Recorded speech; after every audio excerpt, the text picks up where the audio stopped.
Prasad live లో connect అయి ఉన్నారు. దుర్గా ప్రసాద్, ఏంటి ఇంకా ఫలితం తేలిపోయింది, దానిలో నో డౌట్. ఇంకా నెక్స్ట్ ఏంటంటే సెలబ్రేషన్స్. ఏంటి హడావుడి ఎలా ఉంది కూటమి అభ్యర్థుల హడావుడి?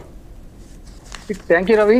గత నెలలో జరిగిన ఈ సార్వత్రిక ఎన్నికలు ఏదవుతున్నాయో పశ్చిమ గోదావరి జిల్లా వ్యాప్తంగా కూడా వారు వన్ సైడ్ గా జరిగిన పరిస్థితి కనిపిస్తుంది. ఇప్పుడు ఉమ్మడి పశ్చిమ గోదావరి జిల్లాలో ఉన్న 15 నియోజకవర్గాలకు 15 కూడా ఇటు కూటమి అభ్యర్థులు గెలుచుకునే పరిస్థితి అవుతుంది. ఇప్పటికే కూటమి అభ్యర్థులు పలు చోట్ల అయితే విజయం సాధించారు. మరి కొంచెం పోలవరం మినహా అంటే పడుతూ లేస్తూ అటు దోబూచులు ఆడినట్టు అయితే పోలవరం ఉదయం నుంచి కూడా అటు ఒకసారి వైసీపీ ఆధిక్యం, ఒకసారి జనసేన పార్టీ ఆధిక్యం మినహాయిస్తే ఇటు ఉమ్మడి పశ్చిమ గోదావరి జిల్లా వ్యాప్తంగా కూడా అసలు అంటే ఉదయం నుంచి కూడా అసలు వైసీపీ అభ్యర్థులకి ఎక్కడా కూడా అసలు 1% కూడా అసలు అవకాశం ఇవ్వలేదు. ఒక్కసారి కూడా లీడింగ్ కి రాలేదు. ఉదయం నుంచి కూడా కూటమి అభ్యర్థులు ఆధిక్యంతో ఉన్నారు. మరి కొంతసేపట్లో ఇప్పటికే కొంతమంది విజయం సాధించారు, మరి కొంతమంది విజయం సాధించడానికి సిద్ధంగా ఉన్నారు.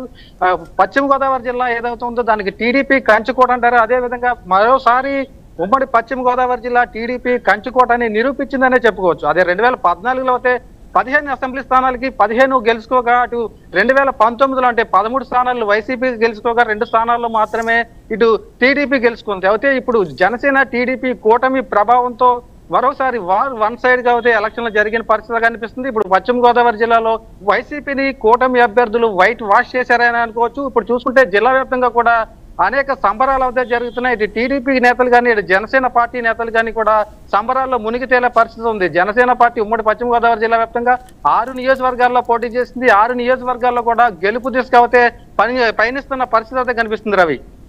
రైట్. ఇక చాలా మంది మంత్రులు ఓటమి బాట పట్టారు. కొట్టు సత్యనారాయణ తాడేపల్లిగూడెం నుంచి వైఎస్ఆర్ కాంగ్రెస్ పార్టీ అభ్యర్థి 2019లో కూడా గెలిచారు. దేవాదాయ శాఖ మంత్రి కమ్ డిప్యూటీ సీఎం కూడా. సో ఖచ్చితంగా చెప్పారు ఇక్కడ కొట్టి తీరతాను ఈసారి కూడా అని చెప్పి.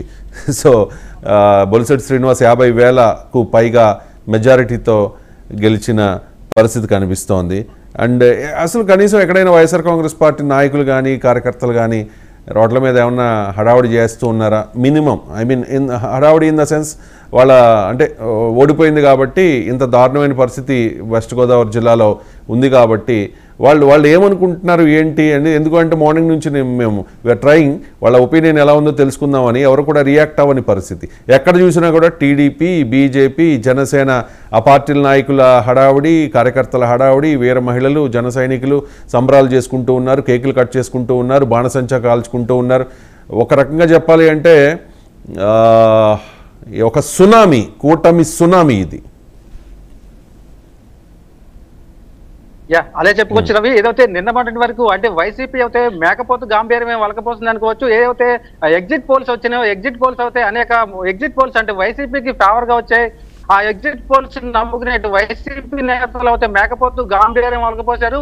9వ తేదీన వైజాగ్ లో గ్రాండ్ గా మరోసారి సీఎం అధికారం చేపడుతున్నారు, సీఎం గా మరోసారి ప్రమాణ స్వీకారం చేయబోతున్నారు అంటూ బస్సులు బుక్ చేశారు, లాఠీలు బుక్ చేశారంటూ కూడా అంటే రాష్ట్ర వ్యాప్తంగా హోరెత్తిన పరిస్థితి అయితే కనిపిస్తుంది.